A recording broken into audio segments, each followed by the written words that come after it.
Hello বন্ধুরা, good morning. কেমন আছো সবাই? আশা করছি ভালো আছো। তো সকালবেলা উঠে দেখো এই যে এদিকে ভাতটা বসিয়ে দিয়েছি, তারপরে ব্লগটা স্টার্ট করলাম।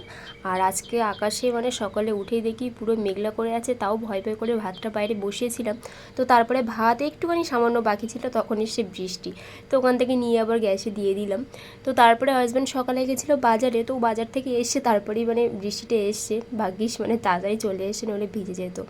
তো এই যে দেখো মানে সবজি মাছ এইগুলো নিয়ে এসেছিলাম, তো আমি এখন বাজারগুলো গুছিয়ে এখন রান্না বসিয়ে দিয়েছি।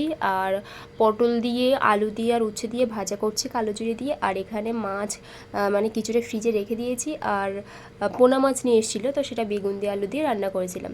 তো তারপরে আবার বৃষ্টি হওয়ার সঙ্গে সঙ্গে মানে বর্ষাকাল যেহেতু পড়ে গেছে, তাও মানে সবসময় বৃষ্টি হচ্ছে না, তো বৃষ্টি মানে থামার সঙ্গে সঙ্গে আবার রোদ বেরিয়েছিল।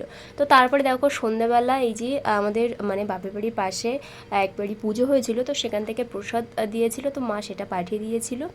আর তো তারপরে মেয়েকে একটুখানি পরিয়ে নিলাম। তো তারপরে রাতের এই যে খাবার দাবার চিন্তাভাবনা করতে করতে করতে করতে এখন ভাবলাম ফ্রিজে একটু দই আছে, তো একটু মানে রুটি তো সবসময় খাওয়া হয়, তো একটু নান বানাই, তো সেটাই একদম বানাচ্ছি।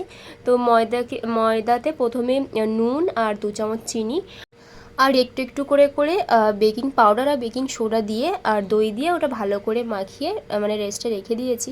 আর এদিকে বানিয়ে নিচ্ছি নানের সাথে ঘুগনি। তো ঘুগনি আমার ভীষণই প্রিয়, তো একদম কম মশলায় সব মানে ঘুগনিটা আজকে বানিয়েছিলাম।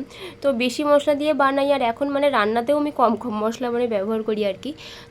তো দেখো এটা অনেকক্ষণ রেস্টে রেখে দিয়েছিলাম, ওদিকে আমার ঘুগনিটা হয়ে গেছে। আর হয়তো ক্যামেরায় দেখে বোঝা যাচ্ছে না, কিন্তু মানে ফুলেছে আর দারুণ সফট হয়েছে ময়দাটা। আমি এক হাতে ক্যামেরা ধরে আছি আর এক হাতে মানে মাখছি, তো ওই জন্য মানে গামলাটা নড়ে যাচ্ছে আর কি।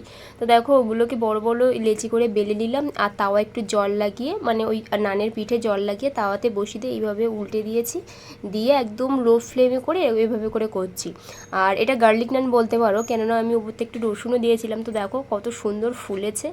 আর এটার ওপর থেকে একটুখানি করে বাটার দিয়ে দিলাম, দিয়ে ব্যাস এটা হয়ে গেছে। আর নানটা মানে ভীষণই সফট হয়েছিল, খেতে বেশ ভালোই হয়েছিল। তো চলো যাই হোক, ভিডিওটা আজকের মতো এতটুকুই। দেখা হবে একটা নতুন ভিডিওর সঙ্গে, ততক্ষণ তোমরা সবাই সুস্থ থেকো, ভালো থেকো। তো আজকের মতো সবাইকে গুড নাইট।